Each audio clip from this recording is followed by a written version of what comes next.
everyone, welcome to another edition of Zero Velocity Podcast. I'm your host, Brad Thorpe. Today we are talking about isometrics for shoulder pain. Really, it's more about shoulder performance, but that's okay. Now, if you're like me, you got two shoulders. That's most humans. Not all, but most.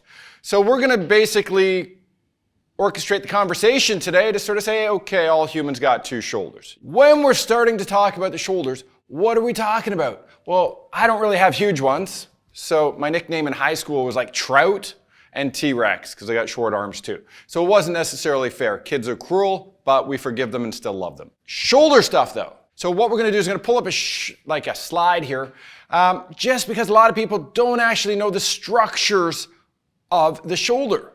So as you can sort of see, we have that thing, that sort of plate-looking thing, that's your scapula.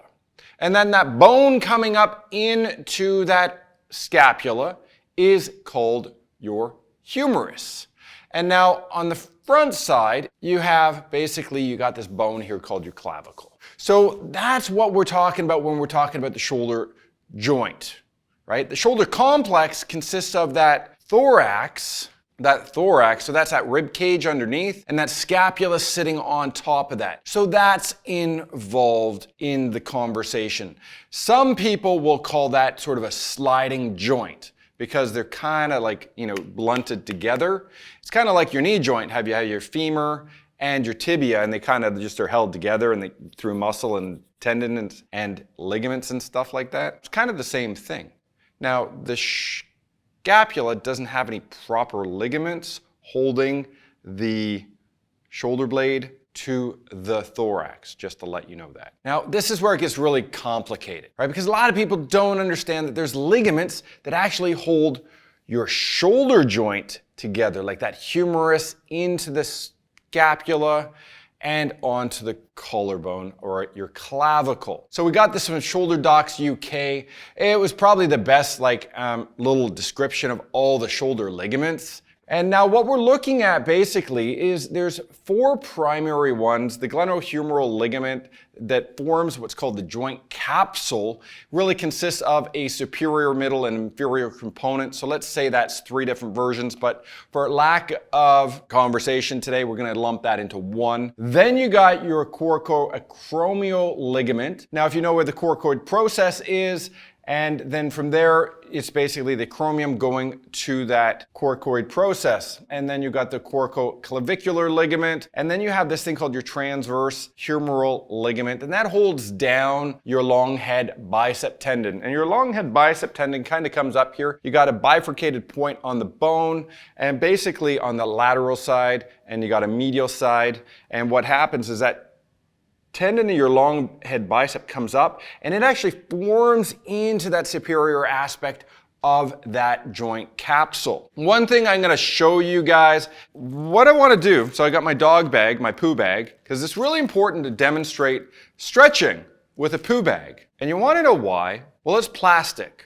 It's formed shape, and its structure is very, very similar to like ligamentous tissue, in the sense that it's kind of more plastic. Now, muscle structure tends to be more like an elastic. Well, you guys can see how this likes to stretch. Now, the cool part, I think, about elastic materials, and that's one of the things about muscle, is, well, when they tear, they never get longer. So the cool part about elasticity in human structure is its restorative quality.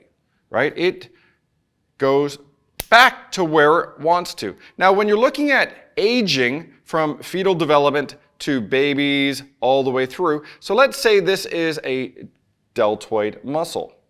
So as I grow,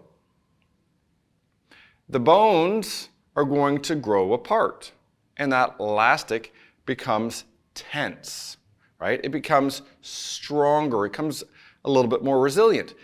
Let me say if it's got a defined endpoint, right? So if I can go, let's say that's the maximum and hopefully it doesn't slide off. So if that's the maximum distance I have, I can go between here and that's short, and I can go back to there. That's not long. I just want to point that out. I just went back to 0 short. That's imperative to understanding how muscles work. So I can shorten stuff. That's like a muscle contraction. This would people would call like eccentric lengthening or extension. It didn't get longer. It just went through available range. Now it's really important that we define that, because if I start pulling on structure, i.e. stretching, what can happen to joint capsules that you're not even thinking about because you're stretching muscle underneath? Well, let's just sort of say, we'll remove the muscle tissue right now. We're thinking about the ligaments, which have that sort of, they're more plastic-like, so they're going to hold their shape. They do have a little bit of play, not much. They don't have really a contractile element. They have an elastic element, but it's very, very low. Tendon structure, also very, very low, because you want that tendon kind of resilient and stiff in order to transfer that sort of stretchy muscle stuff. So what do you guys think is going to happen to this bag? So I'm going to bring that right forward. So if I look at this component between my 2 fingers, so we'll get there. Now, if you guys listen to it on Spotify, you got to watch this episode on ISOPHITmedia.com. So if I pull on this, do you guys think it's going to stretch? Yeah, it does. Oh, now, why didn't it go back? Oh man, what happens when you stretch plastic material? Oh yeah, it permanently deforms. That's real bad, right? Remember, we're talking about shoulder injuries. I didn't bother to mention what type of shoulder injuries today. We could be talking about a baseball player with a throwing injury. We could be talking about a tennis player with a shoulder injury. We could be talking about a golfer with a shoulder injury. We could be talking about an office worker with a shoulder injury. Now, what do people traditionally do when they feel issues in their shoulders? They grab it and they pull on it and they go up against a wall and stretch the hell out of it. Simple explanation, I can do this 100 times in a row. And what happens is if I keep stretching this, material, maybe I'm going to get some tearing in that structure. How many of you guys had shoulder tears? We're done with that bag, right? And guess what happens when I use an elastic and it tears? It shoots into a little ball 100% of the time as well. 100% predictability. We don't have to make this stuff up. It lives in the realm of physics. Read a physics book if you want to get really, really strong and stable. It helps a lot. Now, one of the other things that we need to know about is some of the other structures of the shoulder joint. So here are those ligaments we were just talking about in a pretty form where it's like, we got them all worded up. So you got your corticoclavicular stuff, that's up top. You got the acromioclavicular, that goes between your clavicle and your acromion process. You got the coracoacromial stuff. Then you got your transverse ligament. You can see that on the front there. Then you got your 3 different sort of divisions of that glenohumeral ligament that comprise of that joint capsule. All that gets really, really complicated. So if you don't know those structures, try to influence them too much. And if I feel lit up, it's because people spend a fortune on shoulder stuff because they're doing all this grab and pull crap.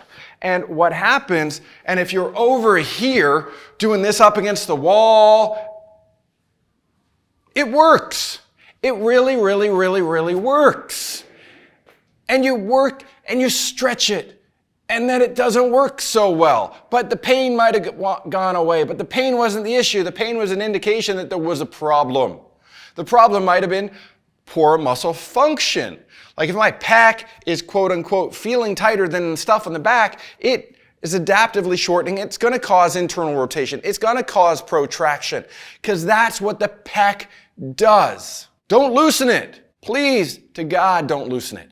Get the stuff that would pull you back, externally rotate the shoulders stronger. Want to see how fast it is to learn how to do that stuff? So this is all you have to do if I use this wall over here. Stand here and externally rotate, pull back into the wall. Now, if I bring my elbows back, see how that causes internal rotation? If I bring that forward, it pulls my shoulders back. So how you do stuff truly, truly matters. Pec stretch. This is the pec stretch in the world, i.e. I'm getting the stuff on the backside of the joint axis stronger. It's not like I'm doing this trying to force the position. I'm holding this, driving it back, getting that posterior deltoid stronger, getting that rhomboid stronger, teres major stronger, those things on the backside of that shoulder axis stronger.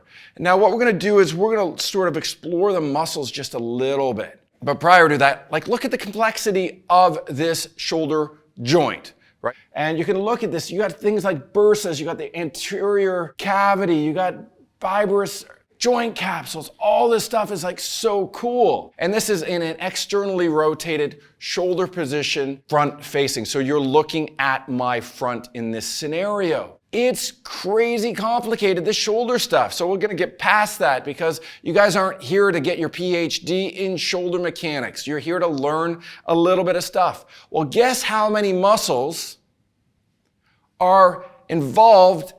Well, actually, it's really attached to your shoulder blade. So there's other muscles involved, right? There's 34 different divisions of muscle tissue that attach to your scapula. That's how complicated this stuff is. And we're not going to explore them to the nth degree, right? So you can look at that. You got your long head bicep. That's that, everything that guns out, you flex your biceps. You do that. So you can sort of see that, how the blue sort of bicep tendon comes up and goes straight up. Well, that forms that top portion of that shoulder capsule that we were talking about. But over here we have on the outside of the screen, you got your teres major, you also got a teres minor, you got subscapularis, you got your supraspinatus, you got your subscapularis as well, you got your deltoids, and that's mixed into like a whole bunch of different divisions, right? So it just gets complicated.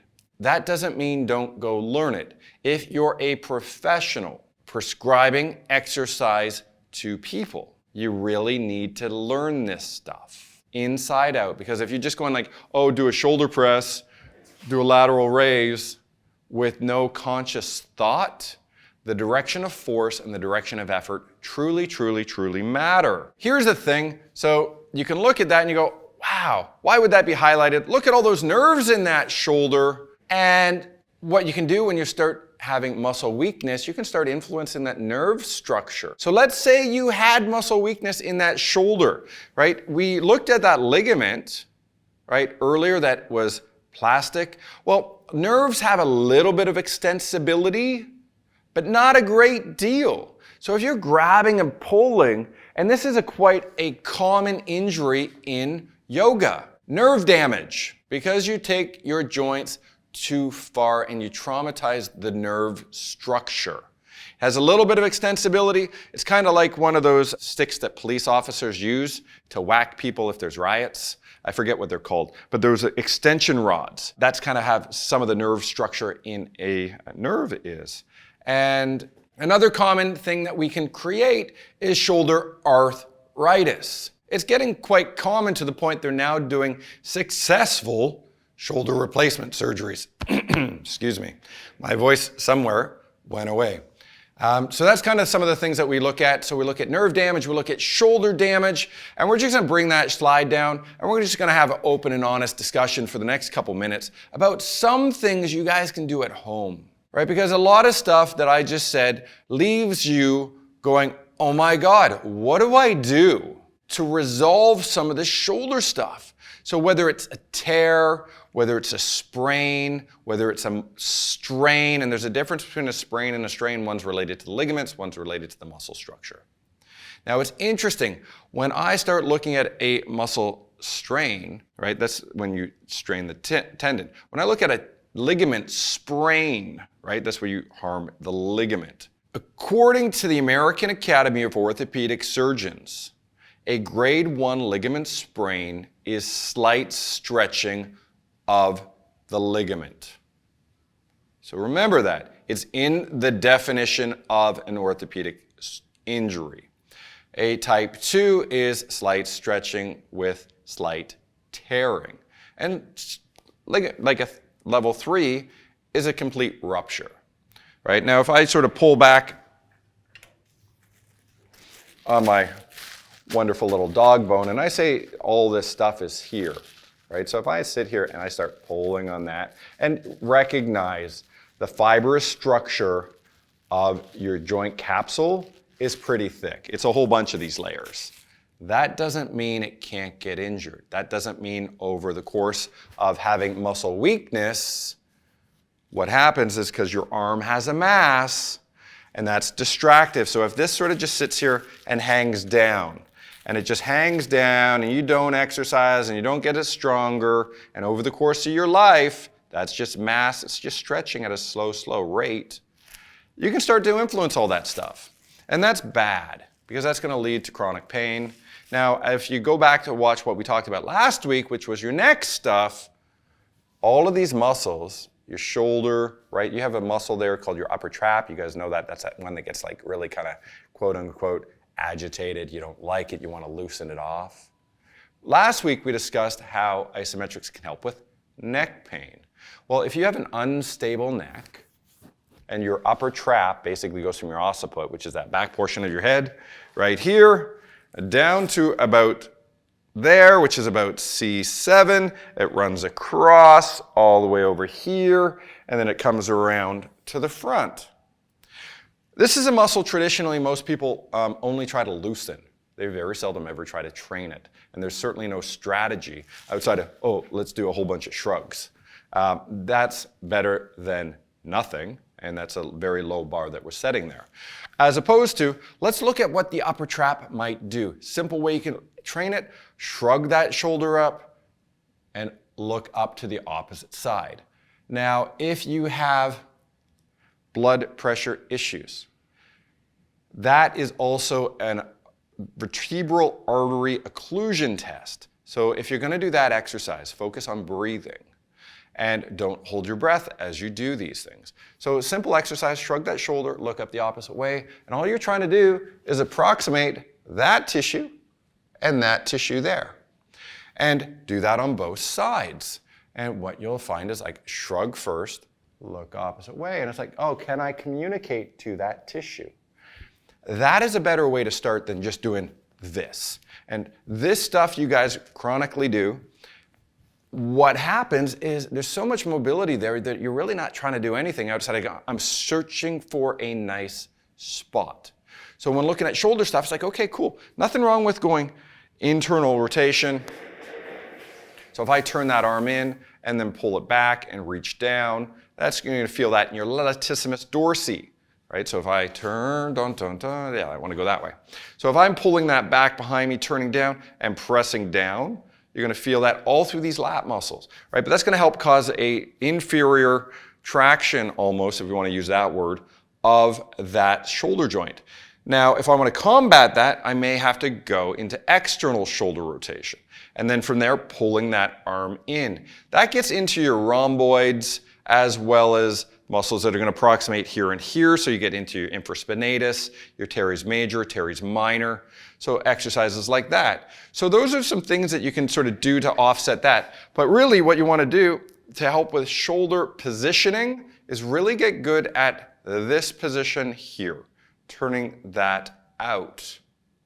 So what that will do is that will combat that forward typing, slouching position. Because if my thorax, be it rib cage, isn't in the right position because it's slouchy, I'm like comfortably seated here, what will happen is this is going to slide up and internally rotate on my structure. And when that happens, you're going to get all of this adaptive shortening to that upper trap I just talked about, and it's going to get tense and it's going to get tight because you're asking it to. You need to not make it loose. You need to make the muscles stronger that would pull it back and down. Those are that depression and external rotation exercises I just briefly showed you. Anyways, there's a ton of stuff we could sit here and talk about, but if you don't have isometric strength to all of those 34 different divisions of muscle tissue that we skipped, right? Because that's a long conversation. What will happen is there's going to be something that's going to take a little bit more dominance. It's going to cause a change in rotation and orientation in space, and that's going to cause adaptive shortening to structure that's going to lead to excessive tension, which once again is not the problem. It is the response of the problem. Anyways, that's me. That's talking about some shoulder stuff today. Hope you guys at least gain some insight.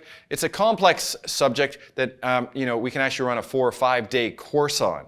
That's how complex the shoulder structure is. But key takeaways today: stop stretching your shoulder, stop stretching your shoulder, and stop stretching your shoulder. Now I'm going to show you something before we leave, just so we're all on the same page. If I reach up, that just shortened, that shortened. And if this doesn't shorten, let's say this lengthens, well, I go the wrong way. So if I want to reach, that has to shorten. Now, if you're the person over here going, well, that's stretched. Well, the only reason it did it is because that shortened. The only reason this arm straightened was because that shortened. The only reason this came up was because that shortened. Same goes across this way. If I want to bring my arm in front, I got to shorten something on the front. If I want it to go back, this tissue here has to shorten that way. If I want to go down, something on the bottom has to shorten, right? Same with my leg. This stuff here has to shorten to pull that. This is not the problem. If you can't straighten your leg, traditionally speaking, unless there's some sort of bony protuberance that says don't do it, it is usually a muscle weakness.